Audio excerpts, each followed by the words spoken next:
sobre a questão de um substituto para o Alan Patrick. E ontem, durante o Sala de Redação, o Guerrinha trouxe uma avaliação sobre isso. A gente vai ouvir o que disse o Guerrinha e, na sequência, a gente debate. O Inter está cometendo, Vini e meus amigos, o mesmo erro que o Grêmio cometeu. O Grêmio não se preparou para a aposentadoria do Jeromel. Contou como reforço, inclusive, ganhou ano passado. E aí trouxe jogadores ali e não deu certo. E o Inter não se prepara para uma possível aposentadoria do Alan Patrick. Quem é o substituto do Alan Patrick? Daqui a pouco aparece alguém, bota o dinheiro, como estão falando aí pro futebol dos Estados Unidos. Como é que fica o Inter? Desmantelado. Meu amigo. E aí, Vini Moura? Tu até puxou, né? Porque o pensamento é exatamente esse. Eu acho que os assuntos se conversam, tá? Claro que existem tamanhos diferentes para a história do clube, mas os assuntos se conversam. E por isso que eu tenho essa opinião em relação ao Kahneman e essa opinião se estende em relação ao Patrick. A cada ano que passa, um jogador, por mais qualificado que ele seja, ele é menos. Né? A gente pode falar aqui de um jogador que é muito gênio, ele vai ter muitos lampejos, mesmo com a idade avançada, mas tem um jogador que ele é um ótimo jogador e quando mais velho ele vai ficando, menos intensidade ele tem para aguentar esse tipo de partida. E além disso, além de pensar no jogador, eu acho que a gente tem que pensar no clube, né? O clube como planejamento. Como o clube se planeja para ter um substituto para um jogador como o Alan Patrick? Se ele é tão importante e tão essencial assim para a estrutura do time. Vamos lá, a princípio, o Gabriel Carvalho seria esse jogador, né? Mas hoje a gente vive trabalhando para conseguir jantar no mesmo dia, nem é no outro dia, no mesmo dia. Então, num clube organizado, o Gabriel Carvalho ficaria no Inter pelo menos 3 anos, começaria a dividir esse protagonismo com o Alan Patrick, assim como foram em vários times.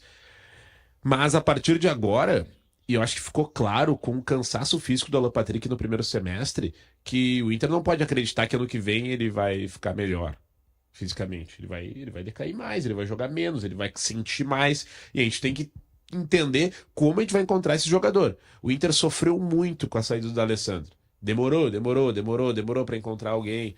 Tentaram até jogadores que de repente não cumprem a mesma função. Encontrou hoje o Alan Patrick. A gente vê o Grêmio sofrendo muito por essa ausência de um armador. Então, o Guerrinha tá certo. Acho que o Inter tem que se planejar melhor e fazer um projeto com o jogador, sabe? É um jogador que já pode, por exemplo, visar o fim da carreira, entender se o jogador quer encerrar a carreira dele no Inter, se ele tem outras perspectivas, mas tem que se organizar em relação a isso, porque ano que vem já vai ser bem mais complicado.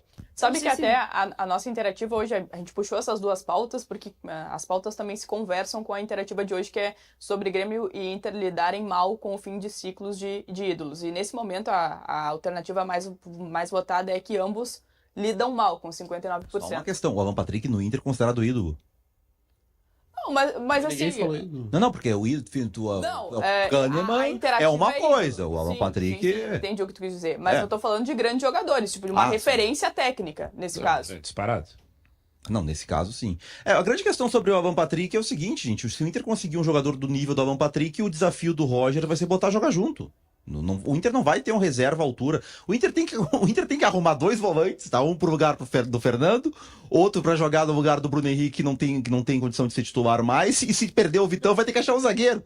Então essa altura o Barcelos olha, que até seria legal ter um reserva à altura do Alan Patrick, mas, meu amigo, eu tenho que encontrar 2 volantes mais... Eu tenho que comprar ainda antes. Agora vai com o Tabata, vai com o Romero, não vai mexer. Vai com o Borré e Valência juntos, se acontecer alguma coisa com o Alan Patrick, eu acho que contratar, o Inter não vai contratar. A aposta que o Inter fez foi no Romero, que é um jogador que a gente sabe que tem lampejos, que poderia ser um reserva, aquela história, a cada 6 jogos o Alan Patrick joga 4, o Romero joga 2, mas o Romero não conseguiu dar conta de jogar os 2. O Tabata pode jogar por dentro ali, mas assim, não, esse time aí, do jeito que ele é montado, não só esse time, os times do Roger, eles dependem muito desse meia, desse 10, né? Mesmo o Juventude lá tinha o glorioso o Nenê, né, lembra?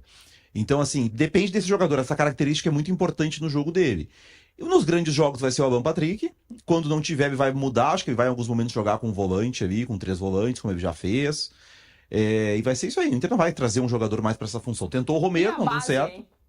Eu acho que são 2 leituras. Eu acho que tem essa leitura. A leitura do substituto para o Alan Patrick, para ter 2 jogadores na função, eu acho loucura.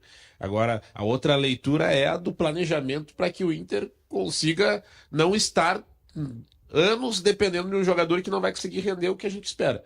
Né? Então, eu concordo com o Munari. Gente, tá difícil de achar um ponta. Não... Né? E, inclusive... Mas é que o Carboneiro jogou na função do Alan Patrick quando o Alan Patrick machucou. Inclusive, tá difícil de pagar. Imagina conseguir um camisa 10 que nem ele que Imagina decide o fazer um jogo. planejamento. Imagina fazer um planejamento. Vai que dá certo. Pois é. Mas assim, a gente tem algum grande case da dupla Grenal em que a dupla conseguiu se planejar pra ter um substituto pra um ídolo? Porque eu não lembro no Grêmio, por exemplo. Vamos lá. Marcelo Groi, a gente não conseguiu repor alguém à altura que chegasse e fosse o goleiro, a aposta do Grêmio para as próximas 20 temporadas. Não teve. Não teve substituto pro Maicon, não teve substituto pro Arthur, não teve substituto para um Cebolinha, pro Luan, não teve pro Jeromel, pro Kahneman. Eu não lembro de alguém que tenha sido preparado, assim, ó, esse aqui vai ser o substituto do Jeromel quando ele se aposentar. Reposições até que sim, né? Mas assim, não é... Assim, reposições que não chegavam, muitas vezes, à altura. Por exemplo, o Grêmio revelou muitos pontas, né? Pelo lado. Mas aí teve uma sequência de pontos, mas não aquele planejamento do tipo assim, ó, a gente tá perdendo uma grande peça aqui e esse aqui vai repor. Só lembro de um que foi quando o Inter trouxe o Oscar. Que era pra ficar no lugar do Alessandro. O Alessandro não saiu no fim. O Oscar foi vendido. O Oscar foi vendido mais 10 anos. Mas ali o Inter fez um planejamento legal. É que a forma como o Grêmio e o Inter sempre criaram esses jogadores foi pela base. Porque tu não contrata. Dificilmente existiu o cenário que Grêmio e Inter conseguiram fazer grandes contratações.